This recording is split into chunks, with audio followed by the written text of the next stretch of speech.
गणेशाय नमः। श्री गुरु चरण कमलेभ्यो नमः। श्री मातृ पितृ चरण कमलेभ्यो नमः। श्री युगल चरण कमलेभ्यो नमः। ध्येयं सदा परभवग्नमभीष्टदोहम् तीर्थास्पदं शिवविरञ्चनुतं शरणम्। भृत्यार्तिहं प्रणतपाल भवाब्धपोतम् वन्दे महापुरुष ते चरणारविन्दम्।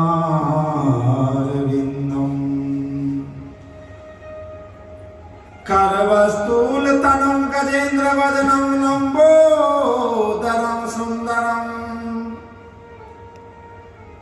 प्रस्यादन्मगन्धलुब्धमधुपाव्यालोलगण्डस्थलम्।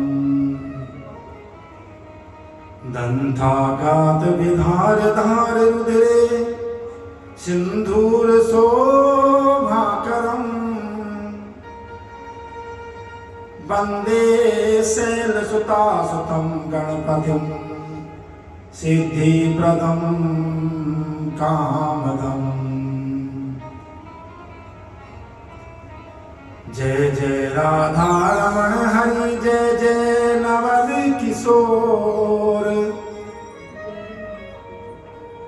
जय गोपी चित चोर प्रभु। जय जय माखन चोर। राधा मेरी स्वामिनी मैं राधा जो को दास। जन्म जन्म मोहि दीजिए श्री वृंदावन को वास।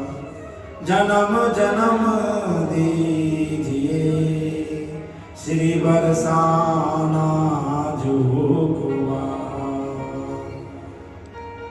नारायण नमस्कृत्यं नरं चैव नरोत्तमः देवीं सरस्वतीं व्यासं ततो जयमुदीरये। बोले भक्तवत्सल भगवान की जय। नारायण भगवान की जय। तुलसा महारानी की जय। कार्तिक पावन पवित्र मास की जय। जय जय श्री राधे जय जय श्री राधे जय जय श्री राधे श्याम। परम मंगलमय अकार करुणावृणालय भक्तिवांचल कल्पतरु तरुदीति प्रीति पीतांबरधारी भगवान नारायण प्रभु की चरणों में कोटि कोटि प्रणाम करते हुए आज पंचम दिवस की कथा और ये कार्तिक मास का परम पारायण जो कि कल्याण के लिए जीवन के कल्याणमय मंगलमय और आनंदमय है। आइए अपने मन और वाणी पवित्र करते हुए हरि नाम का आश्रय लें और फिर कथा में प्रवेश करें। बोले भक्त वत्सल भगवान की जय। छीन लिया मेरा भोला समन। छीन लिया मेरा भोला समन। राधा रमण प्यारो राधा रमण। राधा रमण प्यारो राधा रमण। छीन लिया मेरा ओ छीन लिया मेरा ओ राधा रमण प्यारे राधा रमण।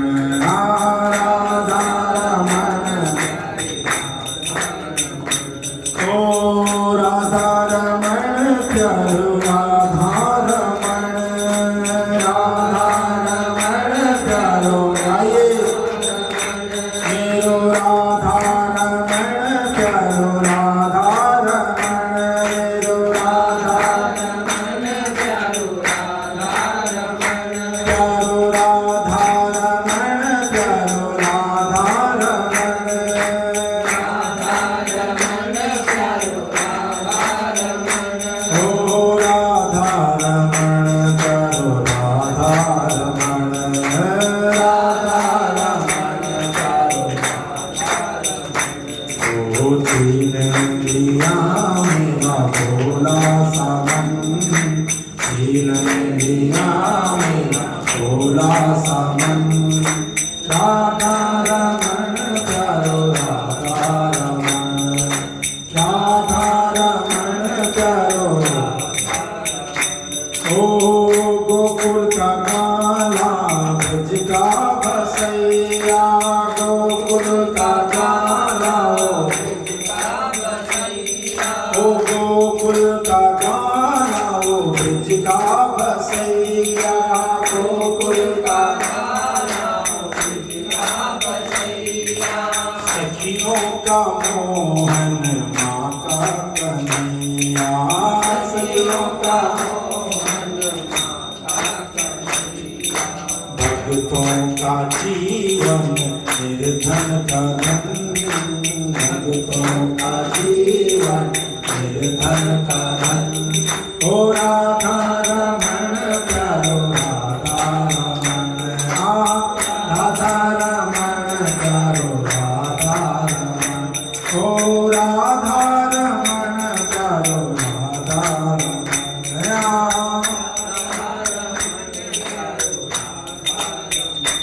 ओ जमुना के जल में हारे छलीले, यमुना के जल में ओ लहरों में उछले और करत के मोरे, लहरों में उछले और करत के मोरे। बिछुड़न कभी और कभी हो मिलन, बिछुड़न कभी और कभी हो मिलन। राधा रमण प्यारो राधा रमण, राधा रमण प्यारो। मेरो राधा रमण प्यारो राधा रमण, मेरो राधा रमण।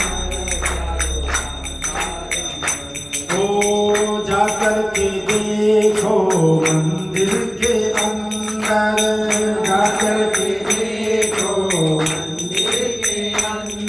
ओ घट घट के अंदर वही श्याम सुंदर, घट घट के अंदर वही श्याम सुंदर।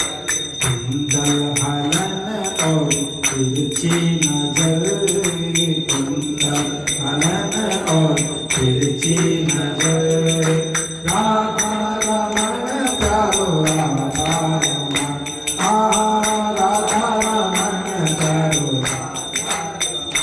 ओ राधा रमण प्यारो राधा रमण, राधा राये प्यारो राधा रमण, राधा रमण प्यारो राधा रमण, राधा रमण प्यारो राधा रमण। मेरो राधा रमण प्यारो राधा रमण, मेरो राधा रमण प्यारो।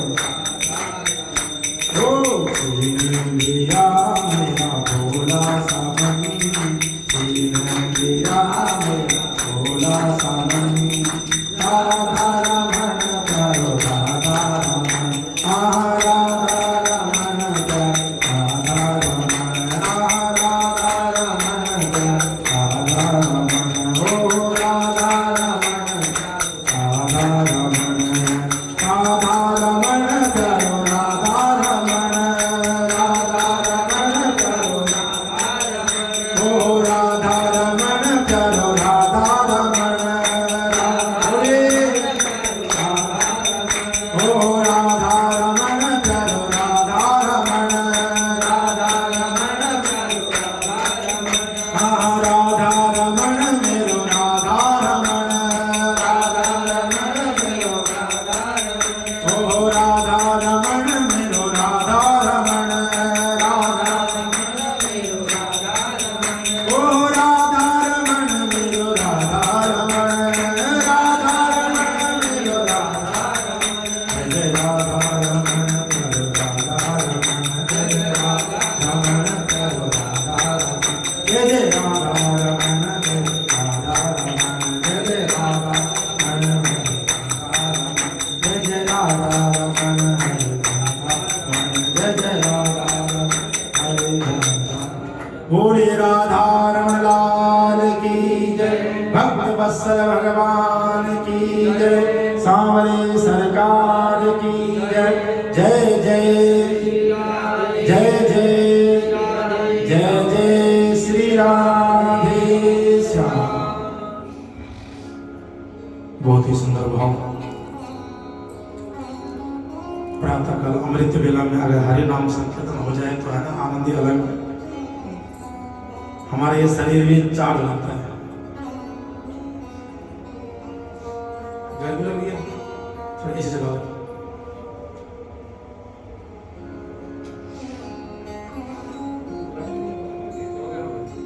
वो बंद कर दीजिए एडजस्ट। बोले भक्त वत्सल भगवान की। तो चलिए फिर आगे कथा शुभारंभ करते हैं। यहाँ पर संवाद चल रहा है नारद जी और पृथ्वी जी महाराज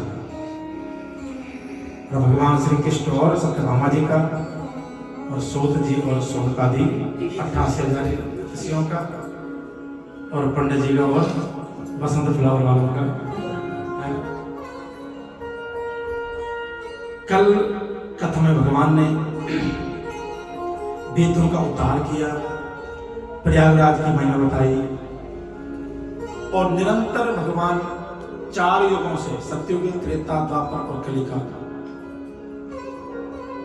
भगवान का जो परम स्थान है वो है कहाँ? बद्रीनाथ धाम। बोलिए बद्रीनाथ भगवान की। बद्रीनाथ की महिमा ही अलग है। जो लोग गए हों, घूमे हों, कभी जाना, वहां एक अलग ही सुकून है, आनंद है। एक बार जाए बंदा वापस आने का मन नहीं करता। अगर कोई भाव से जाता तो टूरिस्ट बन के जाओगे वो मजा नहीं आएगा। लेकिन अगर भक्ति जीवन लेके जाओगे, ज्ञान वैराग्य लेके जाओगे, है ना, अपने जीवन की मोह माया यहाँ छोड़ के जाओगे तब जाके वहां आनंद आता है। और ये नहीं कि भागम भाग में गए और आए, 1-2 दिन वहां रह के देखो।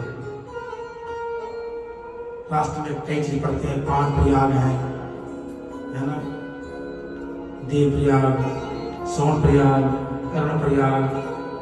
इस प्रकार से आगे चल करके जोशीमठ में भगवान नरसिंह जी का मंदिर है।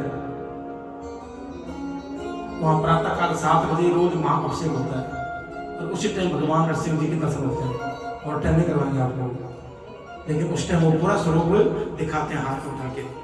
और उनकी जो दहनी कलाई है इतनी पतली है, इतनी पतली है, अगर आप बाहर से देखोगे इतना दूर बना दरबार, इतना शीशा उड़ी आता है तो आपको लगे कलाई टूटी हुई है। पर वरदान है कि जिस दिन वो कलाई अलग हो गई ना नरसिंह भगवान की, तो जोशीमठ के सामने 2 पर्वत है, नर और नारायण पर्वत है। वहां नीचे से रास्ता इतना ही है, बस 40-50 फीट दूर रास्ता, ऐसे पहाड़ आए ऊपर से। वो पर्वत धीरे धीरे आपस में जुड़ रहे हैं। जिस दिन वो कलाई टूटेगी उस दिन वो पर्वत दोनों नाव जुड़ जाएंगे और रास्ता बंद हो जाएगा बद्री विशाल। फिर जोशीमठ से ऊपर जहाँ ओली है, ओली तो गए हो कि नहीं गए हो? ओली के फिर सामने जो है भविष्य बद्री बन रहा है, तैयार हो रहा है। मैं ठाकुर जी की कृपा हुई दास को तो वहां पहुंचे थे एक बार, 2012 की बात है। मंदिर छोटा ही है लेकिन उसके अंदर एक शिला है। उस शिला में हर पूर्णमासी को, आज भी हर पूर्णमासी कोई ना कोई अंग उभर के आता है धीरे धीरे। और जिस दिन वो स्वरूप पूरा तैयार हो जाएगा उस दिन वहां बद्री विशाल के कपाट बंद हो जाएंगे। अब फिर भविष्य बद्री शुभारंभ होगा, लेकिन हमारे जीवन में तो नहीं होगा, लेकिन हमारे आने वाले बच्चों की या बच्चों की पीढ़ी में हो जाएगा। फिर आगे चले बद्रीनाथ जी में। बद्रीनाथ जी भगवान साधना रूप में विराजमान है, बड़े सुंदर भाव से। वहां पर उनका पूरा परिकर है, उद्धव जी है। और बद्रीनाथ से आगे जो है माणा गांव है, वहां पर भीम पुल है, व्यास नदी है। व्यास नदी के दर्शन करने प्रत्यक्ष रूप में तो वहीं पर होंगे, और कहीं नहीं होते दर्शन। प्रयागराज में संगम है, त्रिवेणी घाट ऋषिकेश में है, लेकिन प्रत्यक्ष रूप में दर्शन नहीं हो पाते। लेकिन व्यास नदी, व्यास गुफा के पास में व्यास नदी है, पहले गणेश गुफा आती है, फिर व्यास गुफा आती है, व्यास गुफा से उतरोगे नीचे तो भीमपुल, और भीमपुल के सामने जो है क्या नजारा है। अब तो मंदिर ही बन गया माँ भगवती का, पहले मंदिर नहीं था। इतना आवाज करते कि वहां पर आप आपस में आप लोग बात नहीं कर सकते हो, इतना शोर करती है। तभी वहां पर जो है वेद व्यास ने श्राप दे दिया था सरस्वती को, ये सरस्वती तुम बहुत आवाज करती हो, बहुत अलग करती, इसलिए तुम यहाँ से लुप्त हो जाओ। और वहीं से आगे जाओ, देखो नीचे निगाह मारोगे तो वहां सर वहीं से अंडरग्राउंड हो रही है, लुप्त हो रही है सरस्वती। क्योंकि भगवान के ध्यान में, वेद व्यास के ध्यान में विघ्न बाधाएं हो रहे थे। तो बड़ा सुंदर नजारा है। वहां से आगे माना गांव से 5 किलोमीटर में जाओगे तो वहां वसुधारा है, अष्टवसु है, सतोपंथ की यात्रा है, उसी रास्ते से पंच पांडव वहीं से गए थे स्वर्ग लोग। तो बड़ा सुंदर नजारा है। तो एक बार आग्रह करूंगा कि जरूर जाइए, और जगह तो चलना पड़ता है, वहां चलना नहीं पड़ता। बस बोलो राधे राधे। कोई बात नहीं, अब हम स्वतंत्र हैं, हम किसी के बंधन में नहीं है।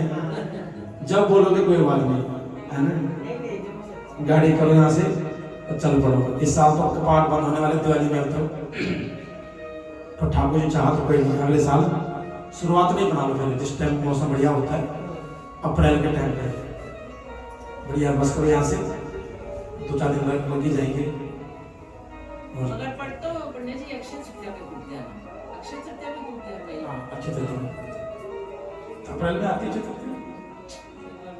बस फर्स्ट टाइम अब चित्र के दिन यहाँ से चल पड़ेंगे, यात्रा शुरू करते हैं यहाँ से, ताकि अगले दिन हमारे दर्शन बड़े हो जाएंगे। यहाँ से हरिद्वार, हरिद्वार से आगे रुद्रप्रयाग, कर्णप्रयाग या जोशीमठ, और वहाँ से बद्रीनाथ। डायरेक्ट पहुँच जाए तो बढ़िया। आरती की बुकिंग करवा के ऑनलाइन वो आपने करवानी है। बोलो राधे राधे। ये कई बार हुआ है, 2-3 बार, 2 बार हो गए। तो मतलब संग चलेंगे तो ठाकुर जी की होगा। ठाकुर जी ने तो दास को 3-4 बार बुला दिया बद्रीनाथ जी ने, हम तो वहीं पर अनुष्ठान किया है, तो इसलिए ज़्यादा पता भी होगा। तो ऐसे भगवान बद्री विशाल जी हैं जो कई युगों से जो है हमारे रक्षा कर रहे हैं इस जन कल्याण के लिए। तो कल इस प्रकार महिमा बताई बद्रीनाथ जी की, कहा कि साक्षात वैकुंठ है बद्रीनाथ जी।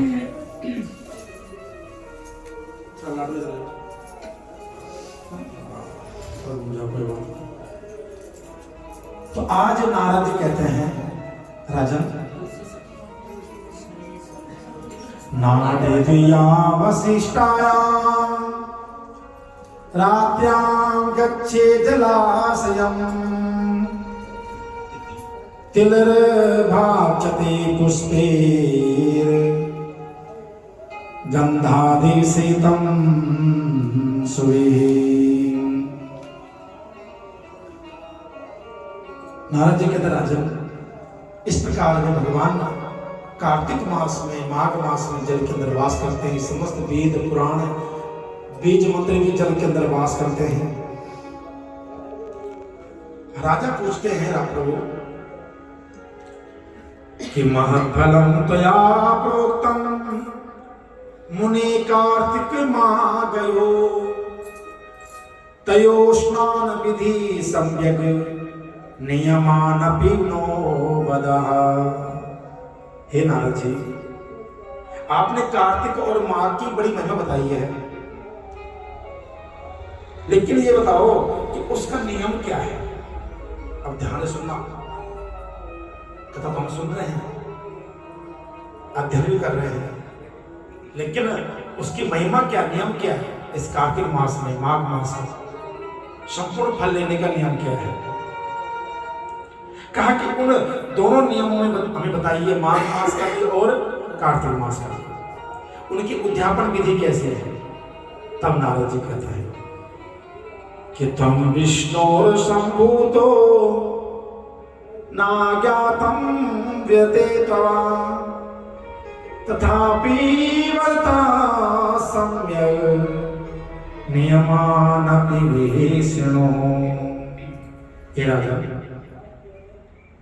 तुम साक्षात भगवान विष्णु के अंश से उत्पन्न हुए हो, कौन है? राजा पृथ्वी जी, भगवान के अंश है। कहा कि तुम्हें सब कुछ ज्ञान है, लेकिन आप आज अज्ञात बन करके पूछ रहे हो। देखो, जिस वृक्ष में जितने फल लगते हैं ना, वो उतना ही झुकता है। विद्या दाति विनयम, जितना कोई विद्वान होता है उसके अंदर उतनी विनम्रता होती है, उतनी सहनशीलता होती है, और उतना ही वो साधु होता है, सरल होता है। उसको पता होता है कहां पर क्रोध करना, कहां पर सरल रहना है, कहां पर बोलना, कहां पर नहीं बोलना। एक विद्वान की पहचान है। तो पृथ्वी जी जो है सब कुछ ज्ञानवान होने के बाद भी एक अज्ञान भांति जो है पूछ रहे नारद जी से। और नारद जी कहते हैं कि अगर तुम्हें पता होने के बाद नहीं पूछते फिर भी मैं आपको बता देता हूं। क्या करें महाराज? कि आश्विनस्य तुमासस्या या शुक्ले एकादशी भवेत्, कार्तिकस्य प्राव्रत प्रारम्भ्या तस्यां कुर्यात् तन्त्रतः। हे राजन, ये व्रत कोई छोटा मोटा व्रत नहीं है। सबसे पहले कार्तिक व्रत कहा कि ये व्रत 1.25 महीने का होता है। कितने महीने का? अब हमारे पास दिन तो कुल 30 ही हो रहे, 1.25 कहां से हो गए? क्या कहा गया कि आश्विनस्या तुमासस्या शुक्ल एकादशी भवेत्, कि आश्विन मास के शुक्ल पक्ष की एकादशी तिथि से ये व्रत शुरू होता है। देखो, कार्तिक मास का शुभारंभ जो है कार्तिक शुक्ल एकादशी से व्रत शुरू करेंगे, 1.25 महीने भी होगा। कहा कि आलस्य रहित होकर के इस व्रत का शुभारंभ करें, और उस दिन सबसे पहले प्रातः काल पर करके ग्राम के गांव के उत्तर दिशा में जाकर के जलपात ले जाएं। कहा कि पुरुष के लिए जो जनेऊ कान में डाल करके, अब लोग जनेऊ नहीं पहनते तो क्या पता जनेऊ की महिमा क्या होती है। ब्रह्मसूत्र खत्म हो चुका है, अब तो कुछ पंडित जी भी नहीं डालते हैं, बोलो राधे राधे। आवल होती काम ठंडी में जब जनेऊ निकाले कान में डाले, लेकिन एक पवित्र ब्रह्मसूत्र है। आपको पता होगा कि जब हनुमान जी अशोक वाटिका में गए थे, उनको बांधना बहुत मुश्किल था, लेकिन उनको एक ही चीज से बांधा गया, ब्रह्मपाशा। हनुमान जी ने हाथ जोड़ करके स्वीकार कर लिया, नहीं तो हनुमान जी को बांधना रावण की बस की बात नहीं थी। बहुत साक्षात भगवान शिव के अंश है। लेकिन जब ब्रह्मा जी का सम्मान क्या उन्होंने, ब्रह्मा जी ने दसम दी थी ब्रह्मसूत्र से, भैया लाज रखना मेरे बच्चन की, तो हनुमान जी आकर जोड़े खड़े हो गए। इसलिए जनेऊ का महिमा मानी गई है। तो कहा कि घर के उत्तर दिशा से जाए और उधर सोच इत्यादि करें। ये कथा उस टाइम की जब लोग जंगल जाते थे, लोटा पानी किया और चलो भैया लोटा पानी पाल्टी। अब वो नहीं, अब तो घर घर के अंदर ही है। शायद मेरा मानना यह है कि यार बीमारियां जो आज भी फैल रही है ना, कहीं ना कहीं इसका भी दुष्प्रभाव है। जिसे विष्टा को त्यागने की कहा गया था कि 1 किलोमीटर का दूर हो जाइए, जहां तक उसकी कभी दुर्गंध ना आए घर के पास, जब हवा चले जाए। और जब कोई खुले में कोई बाथरूम करता हो, जब तूफान चलता हवा चलता है, उसकी दुर्गंध हमारे घर को आती है, कितनी गंदी दुर्गंध आती है उसकी। अब वो घर में ही बन गया है। एक बात ध्यान रखें कि कभी भी हो बाथरूम का दरवाजा हमेशा बंद रहना चाहिए। जितने नेगेटिविटी आपके बाथरूम से आती है कैसे नहीं आती है। प्लस बाथरूम में एक बाल्टी पानी हमेशा भरनी चाहिए, बाल्टी खाली होनी चाहिए। इस ध्यान रखें, वास्तु दोष चला दोष, नहीं तो राहु केतु सदैव आप घर प्रबल रहेंगे। जिसका बाथरूम गंदा रहेगा, बाथरूम से खुला रहेगा। इसलिए कोशिश करें कि जब भी जाए वॉशरूम में तुरंत कुंडी लॉक करके अपना बाहर आ जाए, और वहां पर एक कोई बाल्टी, छोटी बाल्टी क्यों ना हो, नहा धो के बाल्टी तुरंत भर दीजिए, चाहे आधा भरी हो लेकिन भरी होनी चाहिए, खाली बर्तन नहीं होना चाहिए। और घर के मंदिर में भी ध्यान रखना, घर के मंदिर में भी अगर चाहते हो घर में लक्ष्मी स्थिर रूप में रहे, पंडित जी कमाते बहुत है लेकिन टिकता नहीं पैसा, क्यों नहीं टिकता है? हमारा तो कोई टिकता हुई है, तो गाड़ी भी बोला राधे राधे। नहीं सही बात है, मंदिर में हमेशा एक जल पात्र भरा होना चाहिए और रोज उस जल को खाली दीजिए, किसी वृक्ष में चढ़ा दीजिए और रोज भरिए। खास करके तांबे गढ़वी में नित्य प्रति एक नियम बना दीजिए कि खाली पात्र मंदिर में हमें नहीं रखना है, और बाथरूम में एक बाल्टी हमेशा पानी भरी होनी चाहिए, और एक भोजनालय में जहाँ आप किचन है वहाँ भी घड़ा हो या कोई आपकी सुरही हो, गागर हो, तांबे का अगर आती बढ़िया बढ़िया सुंदर सुंदर ला के रखो, उसमें जल भरो, फिल्टर वाला पानी डाल दो उसमें, जब भी पीना हो ये पानी पियो। अब ठंडा मौसम आ रहा है ना, तो ये 2-3 उपाय ऐसे छोटे जो वास्तु दोष खत्म करता है, क्योंकि भरा हुआ कुंभ परिपूर्णता का प्रतीक है। ध्यान रखना, कहीं भी देखो हम कोई पूजा करते, कलश पूजा अवश्य करते हैं, परिपूर्णता के लिए भगवान भगवान की पूजा बहुत जरूरी है। और जल के अंदर भगवान विष्णु का वास है, जहां विष्णु वहां लक्ष्मी है। कि जले विष्णु थले विष्णु विष्णु आकाश मस्तके, त्रिलोक व्यापनी विष्णु विष्णुदेव नमोस्तुते। विष्णु जी कहाँ नहीं है? जल के भीतर, जल के पृथ्वी के मध्य में और आकाश में, हर जगह। इसलिए जल इस समय अगर आप पढ़े लिखे से भी हैं 76% जो है जल की मात्रा है इस भूतला पर। अब पृथ्वी कितनी है? 24%। ज्यादा पावरफुल कौन है? जल है। पृथ्वी तो गोल है, गोल की तरह कभी उल्ट होती है। वो जल ही ब्रह्म का स्वरूप मान करके हम कलश की पूजा करते हैं। बड़ा ध्यान सुनो, इसलिए बड़ा ध्यान रखिए चीजों का घर में। तो कहा कि जब सोच करते हैं ना, नियम बता रहे हैं आपको, जब सोच करते हैं उस टाइम तक एक हम लोग, कई लोग आदत होती है थूकने आदत होती है। कहा कि उस टाइम सिर्फ सांस नाक से लेना है और छोड़ने में नाक से मुंह नहीं खोलना चाहिए। ध्यान रखना, बहुत अशुद्धियां जाती है शरीर के अंदर। पहला बात नहीं करना है। कई लोग क्या करते हैं, लैट्रिन बैठे और आप फोन देख रहे हैं, कोई अखबार पढ़ रहा है, कोई बुक पढ़ रहा है। इतनी अखबार हो, बुक हो, साक्षात मां सरस्वती है। जब पहले दिन हम आप बोलना सीखते हैं ना, तो उस दिन विद्यालय पहले हमारे यहाँ पूजा होती है बच्चे के हाथ से, और तब उसको विद्यालय भेजते हैं। आजकल तो लोगों ने पता नहीं क्या कर दिया, फोन इतना कीड़ा बन गया हम लोग कि अब लाइब्रेरी में नहीं छोड़ते फोन को। लेकिन उस फोन को आराम दो भाई, कम से कम 7-8 घंटा उसको आराम दो। 6 घंटे की नींद लो, 2 घंटे आपको नहाने धोने में, 8 घंटा पर जब आराम रहेगा फोन को, तो वो भी थोड़ा बढ़िया चलेगा। बोलो राधे राधे, ठीक है ना। तो कहा कि सोच क्या करके उसके वापस आए, और उसके बाद हाथ धोए। अब लोग हाथ नहीं धोते हैं, किसी ने साफ किया हो गया जी, बढ़िया से हाथ यूज ही नहीं किया। बोलो राधे राधे। कहा एक बार नहीं 7 बार पाया हाथ को, और 7 बार दें में हाथ को धोइए, अब तब जाके 14 बार हाथ की शुद्धि होती है। वो गृहस्थियों के लिए है, ब्रह्मचारी के लिए उससे डबल, सन्यासी के लिए उससे त्रिगुना। देख लो। और जो जैसे संत लोग हम रहे हैं, संतों के साथ में हमने ये चीज देखी हुई है। तो सोच करके आते हैं, जैसे कि उन्होंने मिट्टी लगाने हाथ में, 1 बार, फिर 2 बार, फिर 3 बार, फिर उसके बाद पैर धोएंगे, फिर कुली करेंगे, तब जाकर के जो यहाँ तक कोई कुली ना हाथ से बाहर आए, ब्रश उठाया, चलो भैया। और जितने बार कहा कि सोच जाए उतने बार नहाना पड़ता है। वैसे व्रतधारी को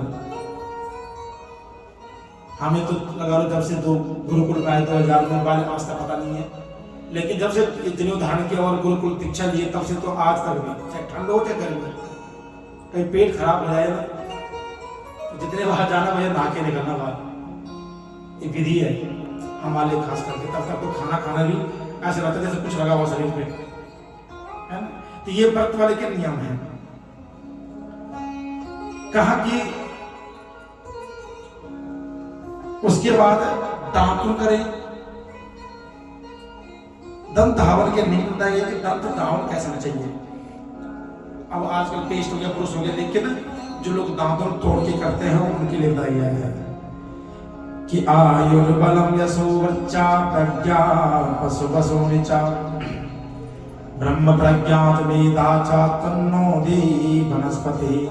कहा कि वृक्ष से कोई धावन दांतुन तोड़ने से पहले उस वृक्ष को पहले प्रणाम करें।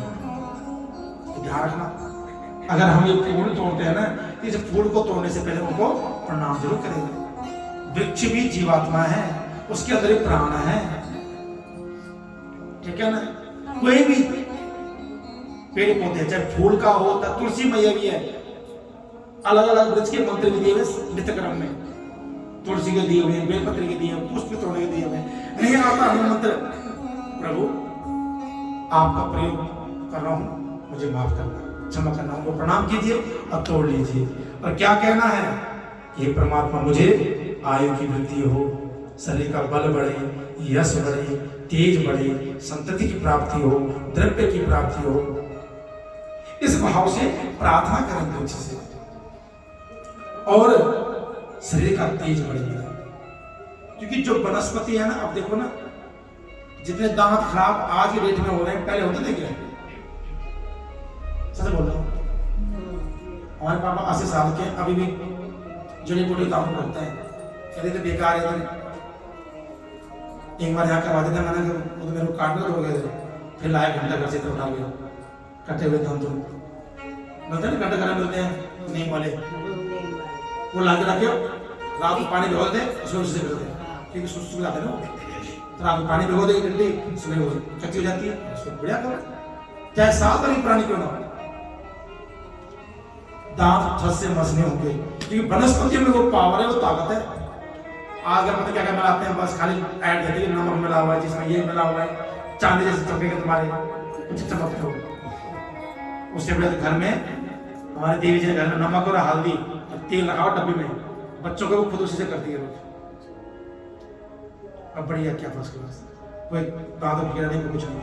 तो ये सुविधा जरूर रखो घर में। कहा कि जिस पेड़ से दूध निकलता हो उस पेड़ के दांतों कभी निकलने चाहिए। कौन कौन से हैं वो भी सुन लीजिए। समिधा चीर वृक्षस्य क्षया हो पोषणं विना। वो क्या है? जिसमें दूध निकलता है। कहा कि वो वृक्ष कभी भी यूज करने लायक नहीं है। अब किस दिन दांतों ना करें, ये भी नियम है। मैं कई बार कथा पहले भी कह चुका हूं, मंदिर में भी, खास कर हमारे माताओं बहनों, कि व्रत के दिन हमें क्या करना चाहिए, क्या नहीं करना चाहिए। व्रत के दिन तो एक तो केस नहीं धोते हैं, पता है, लोग धोते ही व्रत वाले दिन है, सिर धो करके, गिले बाल लेकर के। कहा कि स्त्री को व्रत से एक दिन पूर्व, चाहे वो वीरवार हो चाहे मंगलवार हो, कोई तय नहीं है, क्योंकि अगले दिन हमारा व्रत है भैया, अनिवार्य है। और कहा कि संध्या काल में केस को धोए, ये प्रमाण है, मैं दे सकता हूं। एक दिन पहले बाल धोले, अगले दिन केवल शुद्ध जल से स्नान करना, साबुन शैम्पू बिल्कुल यूज नहीं होता है, केमिकल कोई यूज नहीं होती है। और तिथियां कौन कौन सी है व्रत वाले के लिए? प्रतिपदा, जो पूर्णमासी और अमावस के बाद आती है, पहली तिथि आती है, जिसको कहते हैं प्रथमा, जो कहते हैं प्रतिपदा। अमावस, नवमी, छठी, रविवार, चंद्र और सूर्य ग्रहण के दिन दंत धावन नहीं करना चाहिए।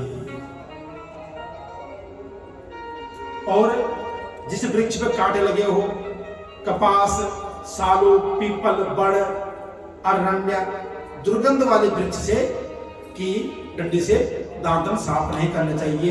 ये व्रत बताए गए हैं। कहा कि इस प्रकार जो है दांत करें, शुद्ध जल में जा करके स्नान करें, और स्नान करने के बाद कहा कि स्नान जल कैसा हो, सुगंध युक्त हो, सुंदर हो, साफ हो, है ना, जिसको लोग पीना चाहते हो तो पी सकते हो जरूर को, ऐसे जल स्नान करना चाहिए। तो अब तो तालाब में रहे नहीं, अब तो घर में खाली टूटे लगी हुई, सावन लगी हुई है। तो घर में भी मैंने आपको बताया पहले दिन, उसकी विधि है कि टप में या बाल्टी में जल भर के उसमें एक चुटकी तिल डाल दीजिए, चुटकी भर पुसा है तो वो डाल दीजिए, उसमें थोड़ा हाथ घुमाइए, हर रंग ये बोल रखिए, दे राधे राधे करके बस शुरू कर दो सुबह से स्नान करना, ठीक है ना। तो कहा कि उसका पुण्य मिलेगा आपको, स्नान में फल मिलेगा। उसके बाद कहा कि भगवान का पूजन करें नित्य प्रति। कैसे? गंध अक्षत पुष्प से, तिलक, चावल इत्यादि से भगवान पूजन करें। उसके बाद भगवान का गीतों का गायन करें कि श्री कृष्ण गोविंद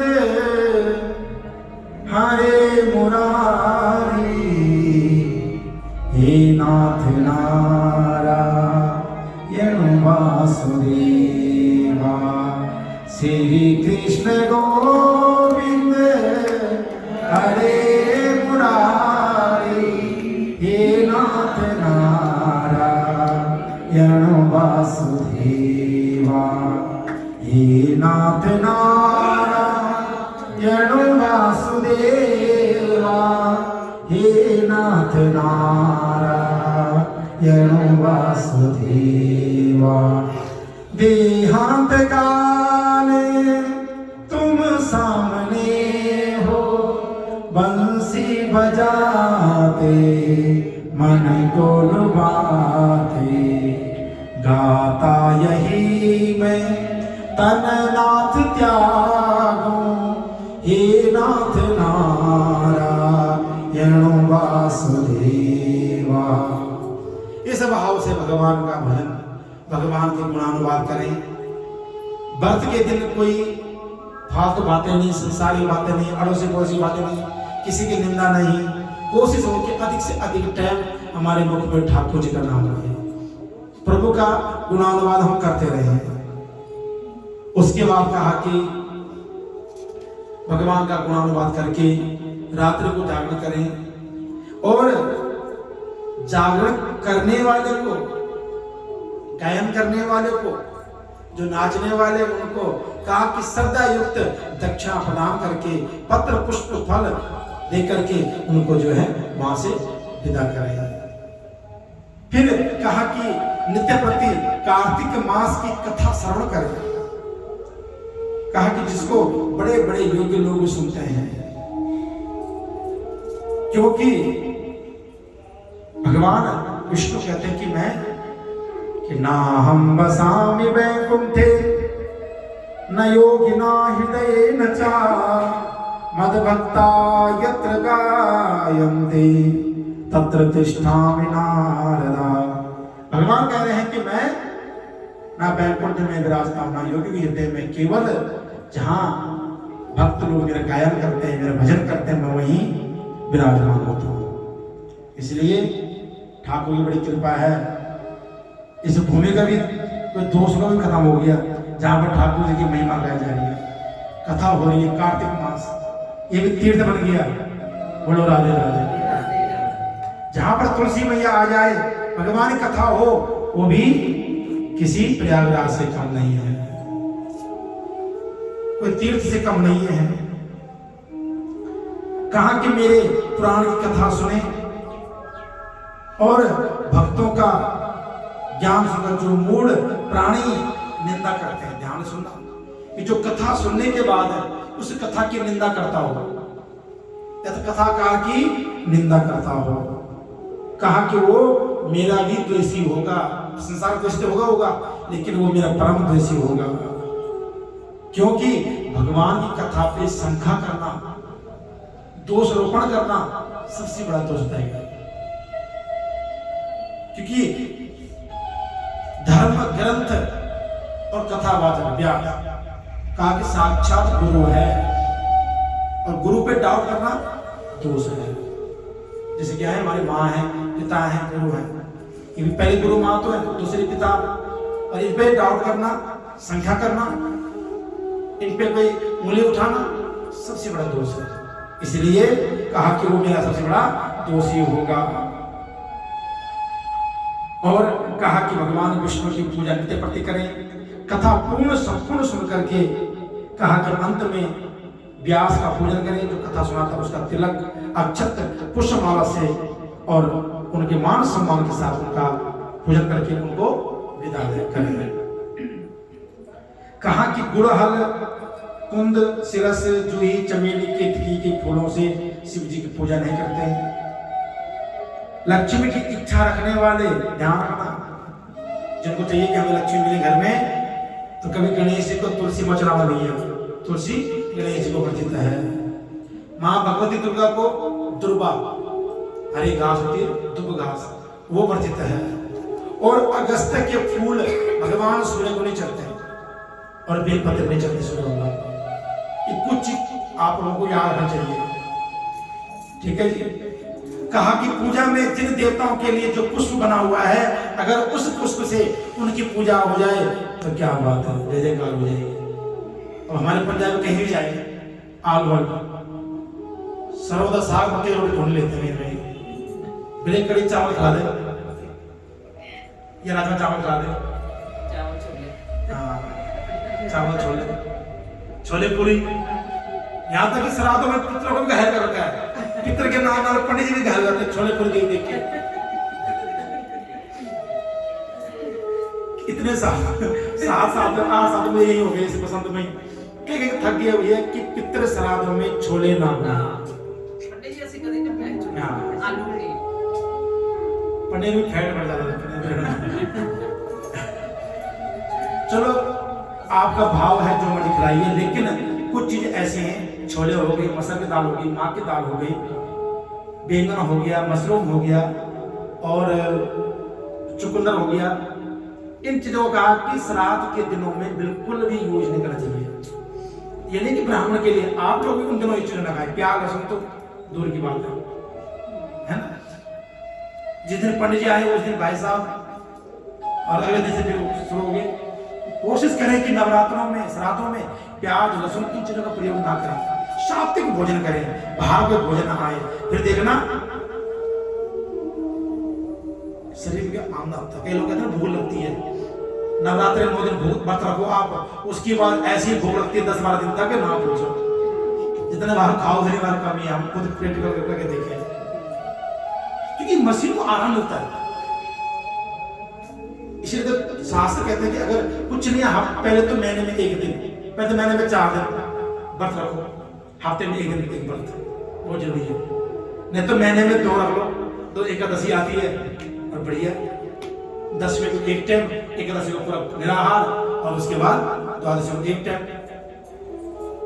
इसे मसीह को थोड़ा आराम बहुत जरूरी है भैया। हर जगह छुट्टी होती है, लेकिन इसे पेट की कभी छुट्टी नहीं होती है। एक दिन इसको आराम कर दीजिए, आप स्वस्थ रहोगे से बता रहा हूं, आप करके देखना। लेकिन अगर व्रत के दिन भूख पुकारोगे तो फिर व्रत गया हो गया, राधे राधे। कहा कि व्रत के दिन तो भूख नाम का शब्द तो मुख पे आना ही नहीं चाहिए। तो वही भगवान कह रहे हैं कि हे सुरेश्वर, हे देवताओं के स्वामी, और कहा कि लास्ट में क्या करें, प्रार्थना करें सारा कर्म करके। क्या कहें कि मंद्रहीनम क्रियाहीनम भक्तिहीनम सुरेश्वरा यत् पूजितं मया देवा परिपूर्णं तदस्मि। हे नारायण, हे सुरेश्वर, हे देवों के देव, कि जो भी मेरे से गलती हुई क्षमा करें। मैं मंत्र से भी हीन हूं, मैं आपके मंत्र नहीं जानता। ये नहीं कि जी असि तो बहुत पूजा पाठ कर दे पंडित जी, असि तो हर शिवरात्रि में पूजा कर दे जी, असि हर सावन में मैंने तरफ से करा दे जी, कदे भी नहीं। करके छोड़ दो, भूल जाओ कुछ किया भी है। कुछ गलती हो जाए ना तो उस दिन पूरा पूरा ढिंढोरा पीट लो, ये मेरी से गलती हुई है, पाप को बांट दो, पुण्य को छुपाओ। तो कहा कि मैं प्रभु आपके मंत्र से विहीन मंत्र नहीं जानता, क्रिया आपकी पूजन करने की क्रिया क्या है मुझे नहीं पता, विधि क्या है मुझे नहीं पता, कि मंत्रहीनम क्रियाहीनम भक्तिहीनम सुरेश्वरा। और प्रभु आपकी भक्ति कैसी होती है वो भी नहीं मुझे, ये सबसे मैं हीन हूं, अलग हूं।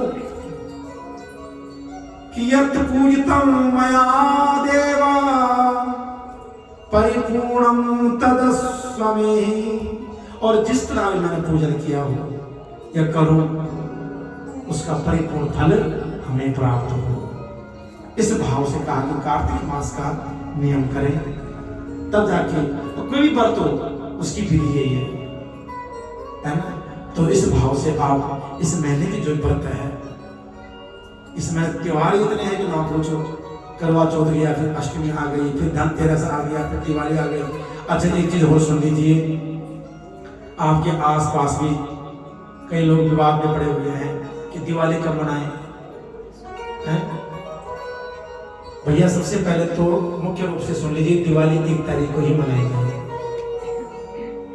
क्योंकि अमावस्या पहले तो शुरू हो रही है 31 तारीख को, वो भी शाम को 4:30 बजे के आसपास शुरू हो रही है।